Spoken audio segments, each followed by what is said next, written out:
주영석 기자의 뉴스 속으로. 뉴스 속으로는 예방과 치료의학도 최고, 리퍼도 최고, 시니어 어르신들에게 서울 메디칼 그룹이 최고, 서울 메디칼 그룹 제공입니다.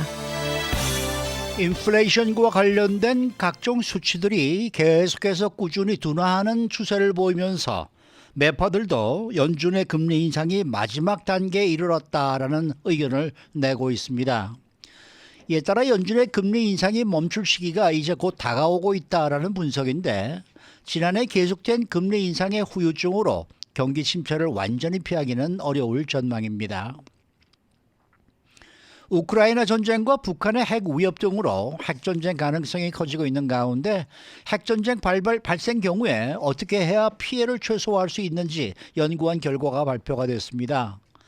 또 한반도에서 핵전쟁이 일어나는 경우에 서울에 사는 사람들의 생존 가능성이 거의 제로 수준에 불과하다라는 주장이 나와 관심이 모아지고 있습니다.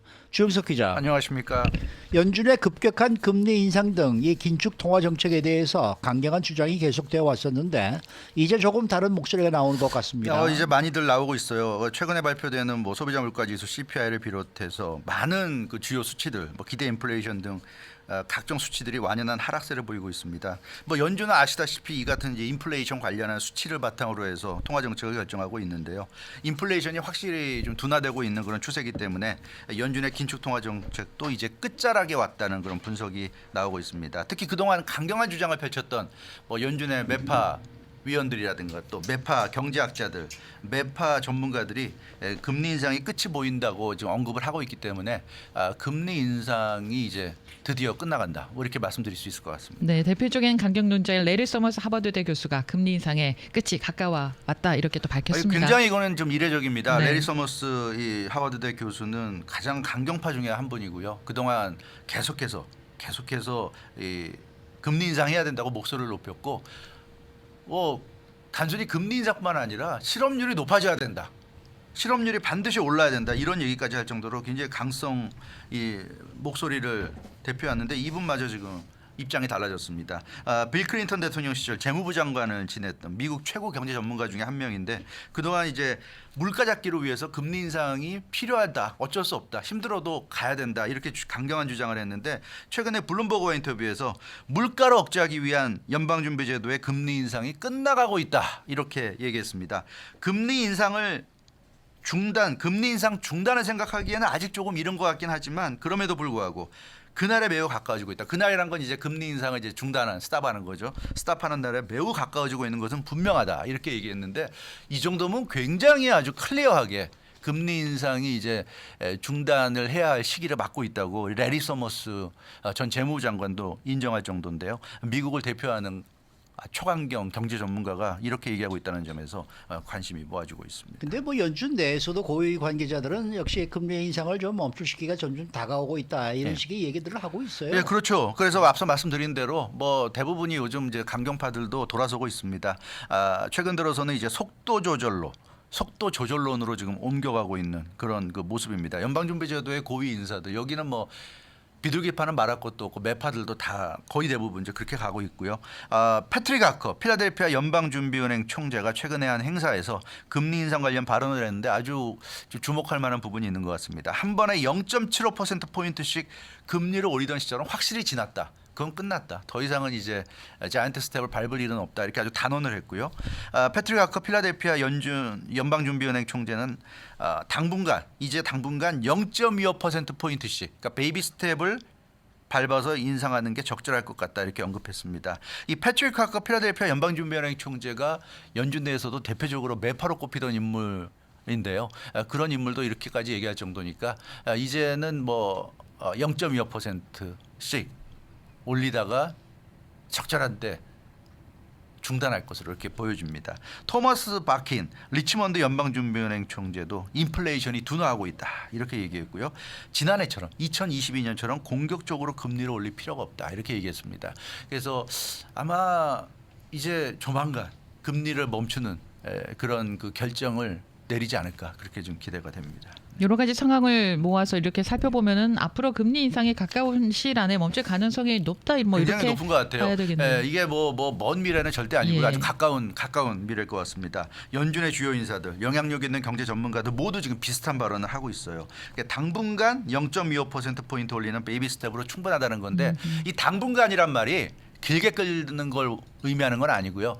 이렇게 뭐 당장 이제 1월 말에 1월 그 FOMC가 열리지 않습니까? 네. 이제 그때는 아마 베이비 스텝 밟을 것 같고, 그리고 이제 그 다음 FOMC 때는 상황을 볼 것 같아요. 그래서 상황에 따라서 중단을 하든지 한 번 정도 더 베이비 스텝을 가든지 뭐 이런 정도로 갈 것 같고, 아마 1분기 안으로는 중단하지 않을까 그런 예상입니다. 현재 기준금리가 4.25%에서 4.5% 사이인데 연방준비제도 그 통화 정책에 가장 민감한 미국의 2년물 국채 금리가 지금 기준금리보다 밑돌고 있습니다. 밑돌고 있어요. 그래서 새해 들어서 지속적으로 미국의 2년물 국채 금리가 기준금리 아래 머물고 있는데, 이것은 굉장히 그 뭐라 그럴까, 금리 인상 측면에서 볼 때는 고무적인 상황이고, 연준이 금리 인상을 할 이유가 점점 지금 없어지고 있다 이렇게 볼 수 있고요.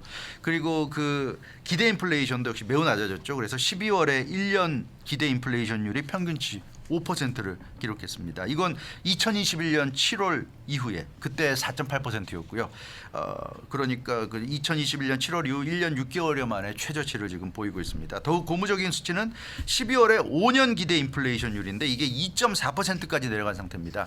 연방준비제도가 가장 이상적으로 생각하는 물가가 2% 아닙니까? 근데 5년 기대 인플레이션율이 2.4%니까 지금 연준이 생각하는 이상적인 수준에 근접한 거예요. 그래서 물가는 이제 본격적으로 내려가고 있고, 따라서 연준이 더 이상 굳이 금리 인상을 계속할 필요가 없다. 지금도 이미 그 경기 침체가 보이고 있고 소비자들의 소비가 위축된 게 보이기 때문에 더 금리를 인상했다가는 심각한 경기 침체를 맞을 수 있다. 그래서 지금부터 조절에 들어가야 된다는 데 대해서는 대부분의 연준 위원들도 공감을 하는 것 같습니다. 다만 작년 한 해 동안 2022년 한 해 동안 긴축이 워낙 가팔랐기 때문에 지금 이제 스탑을 한다 하더라도 어느 정도의 경기 침체는 불가피하다. 이런 이제 우려가 있고요. 또 우크라이나 전쟁 같은 그러니까 외적인 변수도 있기 때문에 100% 정확하게 가늠할 수는 없습니다. 그런데 어찌 됐건 지금부터라도 이제 금리 인상을 스탑하고 조절을 해야 그나마 심각한 경기 침체를 피할 수 있고, 경기 침체가 오더라도 가볍게 겪고 넘어갈 수 있다. 이제 이런 이제 얘기들이 대세를 이루고 있기 때문에 연준이 경기 침체를 이제부터는 생각을 많이 하지 않을까 그렇게 생각을 해볼 수 있겠고요. 그래서 한 5% 전후로 해서 금리 인상을 멈출 것으로 보여집니다. 아마 뭐 2월, 3월 정도면 그렇게 중단으로 가지 않을까. 뭐 금리 인하는 또 다른 얘기지만 적어도 금리 인상 중단은 뭐 곧 오지 않을까 그렇게 생각이 됩니다. 네. 자, 다음은 이 핵전쟁 이야기인데요. 핵전쟁이 발생했을 경우에 피해를 최소화해야 하는 그러한 연구가 지금 나왔죠. 진행 중이라고 그러는데 어떤 내용입니까? 그 키프로스의 니코시아 대학 연구진이 그 이번 주 화요일 날 공개한 연구 결과인데요. 핵폭탄이 터질 경우에 어떻게 생존할 수 있는가. 물론 핵무기가 터지게 되면 대부분의 사람들은 죽겠죠. 그 터지는 그 지역 쪽에 있는 사람들은 죽겠지만 특히 야외에 있을 경우에는 바로 죽거나 죽지 않더라도 방사능에 노출되기 때문에 생존하기가 어려울 거고, 그러나 이제 건물 안에 있는 경우, 실내에 있는 경우에는 생존할 수도 있다. 건물 안에 있다고 반드시 생존하는 건 아니지만 그 건물이 버텨주고 그런다면 그 안에서 어떻게 하느냐에 따라서 좀 길게 생존할 수도 있다. 그래서 이 연구진은 그런 점에 착안해서 무너지지 않은 건물 안에서 있을 경우에 핵무기가 터진 후에도 건물이 버텨주는 그런 상황이라면 그 건물 안에서 어떻게 버틸 수 있느냐, 여기에 대해서 연구한 결과를 발표한 겁니다. 어떻게 해야 버틸 수 있나요? 그렇죠. 그 핵폭발 시에 실내 공간에서 어떻게 이제 버텨야 되느냐, 우리도 참 궁금한 상황인데요. 네네. 뭐 설마 LA에 핵무기가 떨어지진 않겠지만 그래도 이제 누구도 뭐 미래는 알 수 없는 거니까요. 일단 가장 중요한 게 창문이나 문 등을 통해서 들어오는 그 충격파, 여기에 따라서 달라질 수 있다. 그래서 창문이나 문 같이 조그마한 틈이라도 있는 그런 곳을 피하는 게 좋다. 건물에 있을 때 그런 곳에서 떨어져야 되고요. 실내에 있다면 가장 피난처로 좋은 장소는 구석입니다. 구석. 뭐 룸의 구석, 방의 구석입니다. 구석이 가장 좋다. 그래서 한가운데보다 구석에 있는 게 좋다는 거고요. 의자나 탁자 같이 몸을 숨길 수 있는 곳도 유용하다. 그게 뭐 큰 도움이 안 될 수 있지만 그 뭐가 흔들리고 뭐가 떨어지고 이럴 때 그런 거를 1차적으로 막아주기 때문에 그러니까 방사능이나 핵무기에서 죽는 게 아니라 그런 건물이 흔들리고 뭐 무거운 게 위에서 떨어질 때 그런 거 맞고 죽을 수도 있거든요. 그런 거를 막아주는 측면에서는 의자, 탁자, 책상 같은 그 밑이 좋다. 뭐 이런 그뭐 얘기가 지진 때나 마찬가지네요. 좀 비슷한 면이 그렇죠? 있죠. 네.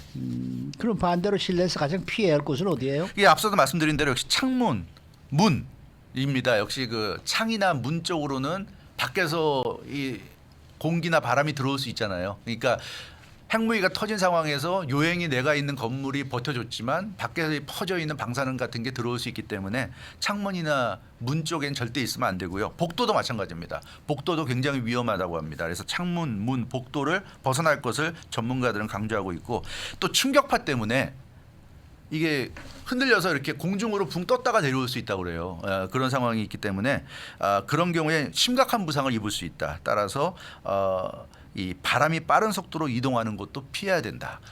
그런 면에서 앞서 말씀드린 대로 책상 밑 같은 게 굉장히 좋고 그리고 복도라든가 복도는 사실 아무 은폐물 같은 게 없잖아요. 복도는 그냥 복도기 통로로만 돼 때문에 있으니까. 그래서 네. 복도를 피하는 게 좋다.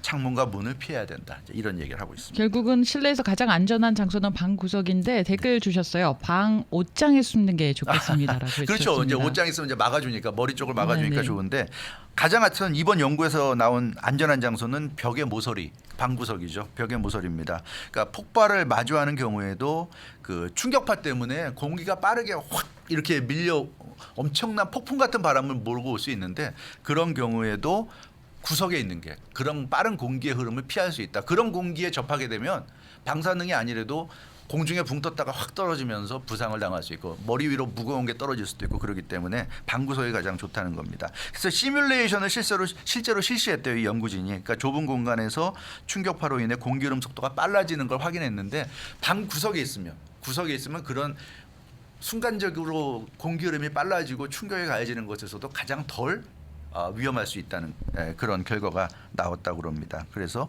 여러분 지진도 마찬가지지만 어떤 긴급 상황이 됐을 때 그 구석에 있으십시오. 벽 구석 가장 좋습니다. 이런 소식은 전해드리면서도 참 찝찝하고 말이죠. 그럼요. 네? 네. 하고 싶은 얘기가 아닌데 네. 근데 요새 뭐 자꾸 서울에서도 말이죠. 네. 뭐 핵전쟁이 네. 일어날 경우에 뭐 사상자가 뭐 떴다 뭐 이런 기사들이 계속 나오고 있어요. 네, 맞습니다. 어떤 내용이에요? 한반도 핵전쟁이 일어날 경우에 핵심 타겟은 서울에서 생존할 수 있는가 하는데 파이낸셜 타임즈지 영국의 파이낸셜 타임즈지의 크리스천 데이비스 서울 지국장이 이번 월요일 날 한반도 전쟁 준비의 교훈이라는 칼럼을 통해서 상세한 내용을 전했는데 좀 충격적인데요. 서울 시민들 중에 한반도에 핵전쟁이 벌어지면 서울에 사는 사람 중에 생존할 사람은 거의 없다. 이게 결론입니다. 서울 사람들은 다 죽는다고 생각해야 된다. 이게 결론이고요. 한반도 전쟁 시에 자기가 그 최근에 정부나 기업이 어떻게 대비하는지를 다루는 세미나에 참석했다고 합니다. 이게 서울에서 열린 세미나였는데 근데 거기 가보고 자기도 충격을 받았다고 그래요. 자기도 서울 지국장이라 서울에 있잖아요, 지금. 네. 근데 서울에 있는 내가 생존할 가능성이 제로라는 걸 자기도 그때 확인하고 좀 충격을 받았다. 이 파이낸셜 타임즈지의 지국장이 그런 얘기를 했습니다. 근데 아무튼 생존 가능성은 제로지만 서울에 근무하는 주재원들에게 한반도 비상 상황을 대비해서 30일간 생존할 수 있는 키트를 담은 배낭을 준비할 것을 권고받았다. 이런 얘기를 했습니다. 네, 시간이 얼마 남지 네. 않았는데요. 한 가지만 짚어볼까요? 서울에서는 핵전쟁이나 한반도 전쟁에 대한 대비가 전혀 없다는 지적도 있습니다. 그렇습니다. 이 안전 불감증이 있다고 이 크리스천 데이비스 파이낸셜 타임즈지 지국장이 얘기했는데 서울에서 말씀드린 그런 배낭 같은 걸 준비하는 외국인이든 한국인이든 본 적이 없다 그러는 거고요. 이번 세미나 보니까 너무 대비가 돼 있지 않다 이런 얘기를 했고 그 많은 한국의 외국 기업도 있고 수많은 외국인들이 지금 서울에 있잖아요. 네. 근데 분명히 외국 기업이나 외국 정부들이 나름대로 대책을 세워놓을 텐데 근데 서울을 빠져나가기가 너무 힘들다. 왜냐하면 서울에 1,000만이 살고 수도권에 1,000만이 넘는 사람들이 살다 보니까 좁은 공간에 너무나 많은 사람들이 살기 때문에 전쟁이 나면 사실은 대책이 없다는 겁니다. 일단 가장 큰 그 대피 계획은 중국이나 일본으로 대피하는 게 서울에 있는 외국인들의 계획이라고 그래요. 근데 중국이나 일본으로 갈 수가 없을 거다. 이게 아비 이번에 교환일 텐데 아비 현장 교환이고 자체가 네. 도로에 비해서 도로가 차도 계속 차도 거예요. 많고 이러니까 빠져나가기가 네. 어렵다는 겁니다. 그래서 결국은 뭐가 터졌을 때 빠져나갈 생각을 하면 다 죽을 거고요. 서울에서 일단 버텨야 된다는 얘기입니다. 그래서 가장 핵심은 지하철역이나 그런 그 방공망 같은 지하에 있는 그런 곳에 내려가서 그래서 30일 배낭이 필요하다는 거죠. 그런 곳에서 한 달 정도 버티다 보면 모든 게 정리되고 나와서 그 다음을 해야 된다. 상황이 벌어졌을 때 바로 이동을 하는 거는 자살행위다. 이런 얘기인데 참 그럴 일이 없길 바랍니다. 없기를 바라야 되겠죠. 그런 일이 벌어지면 우선 안 되죠. 네, 네, 네. 주영석 기자였습니다.